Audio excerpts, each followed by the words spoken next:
The stadium lights at GEHA Field at Arrowhead Stadium blazed into the autumn night, casting a fiery glow over a crowd pulsing with anticipation.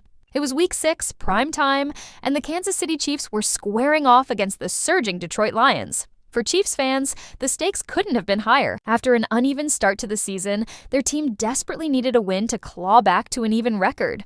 The night would deliver that victory, a decisive 30-17 triumph, but it would also spark a controversy and conversation still reverberating far beyond the final whistle.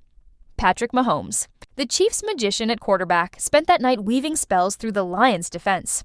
Over 300 passing yards, multiple touchdowns, a performance that reminded everyone why he's the face of the franchise. But the player who stole the headlines, and perhaps the season's narrative, was tight end Travis Kelce, not just for his stat line, but for a single, terrifying moment that left everyone watching breathless. Midway through the first half, the Chiefs were threatening near the goal line. Mahomes, ever trusting, zipped a short pass to Kelce, who turned and saw daylight. And only one defender, Rock Ya-Sin, standing between him and the end zone. In a flash, Kelce made a decision that would echo for days. Abandoning his typical power-through style, he leapt, attempting to hurdle the defender.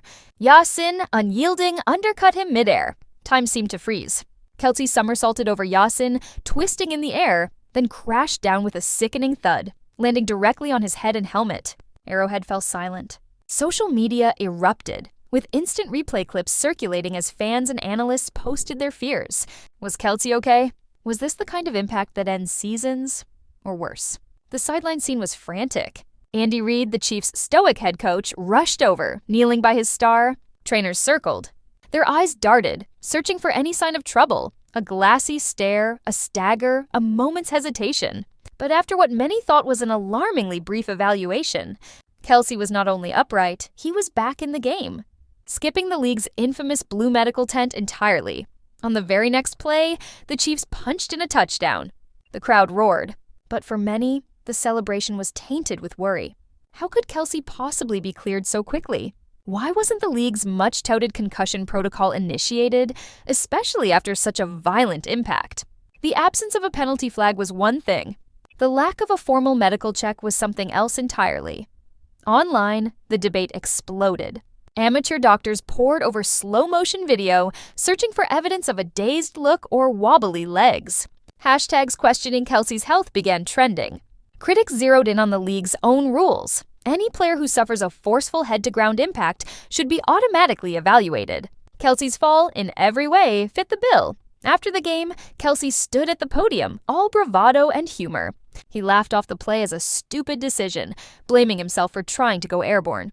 He insisted he was fine, that he felt no pain, and shifted attention back to the team's victory.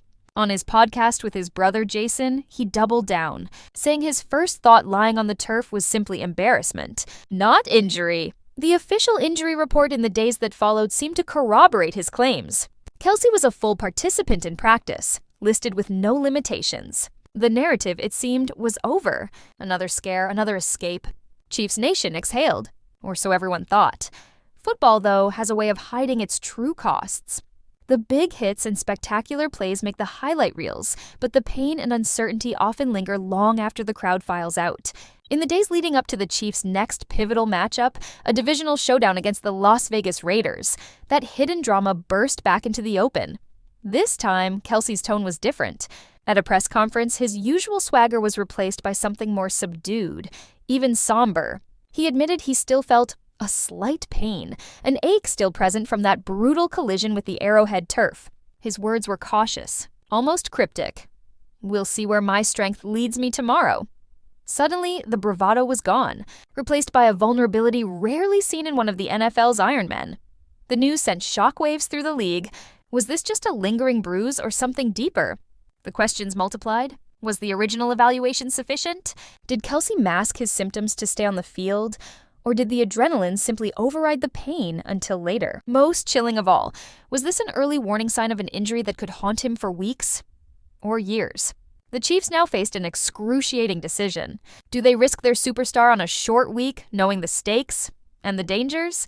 Do they trust Kelce's own assessment, or do they intervene for his own good? The doubts cast a long shadow, not just over the locker room, but over the entire league. The NFL's protocols, designed to protect its players, were suddenly under fierce scrutiny once again. For fans, fantasy owners, and sports writers, the storyline had shifted. No longer was it just about the Chiefs' playoff push or Mahomes' brilliance.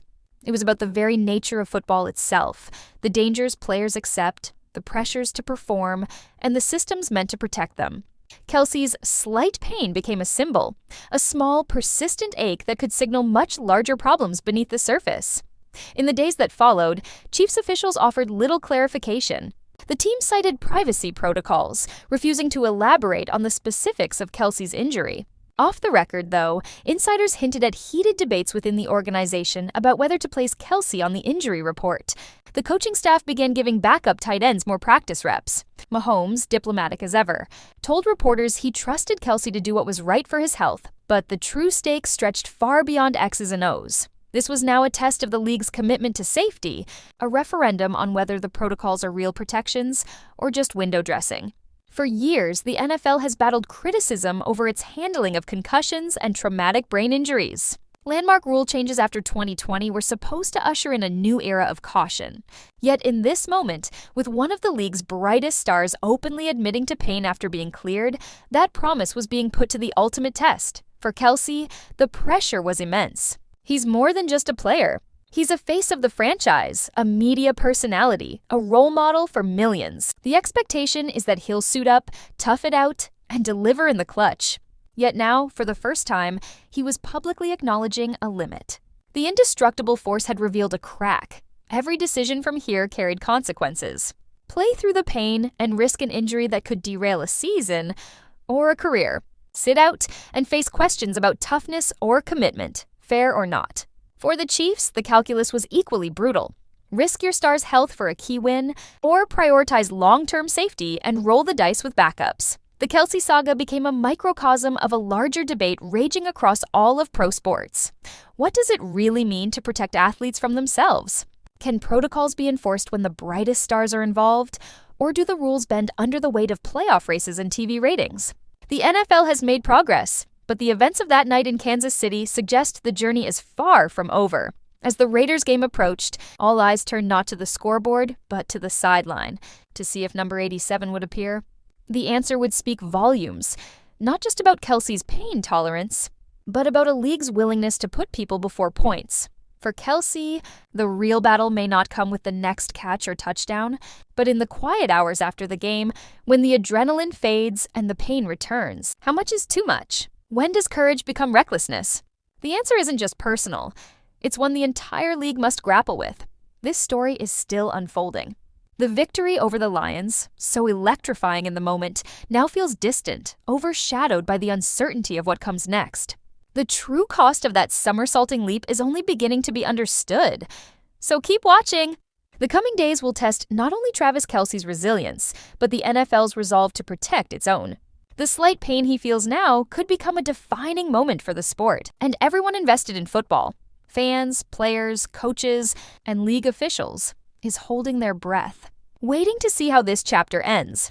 One thing is certain. In the high-stakes world of professional football, the fallout from one fateful leap can be felt long after the lights go out and the cheers fade away. The game will go on, but the questions about pain, protection, and the true price of glory will linger, demanding answers. Will the NFL finally listen? Or will it take another fall, another icon, for real change to come? The next play, as always, is just one hit away.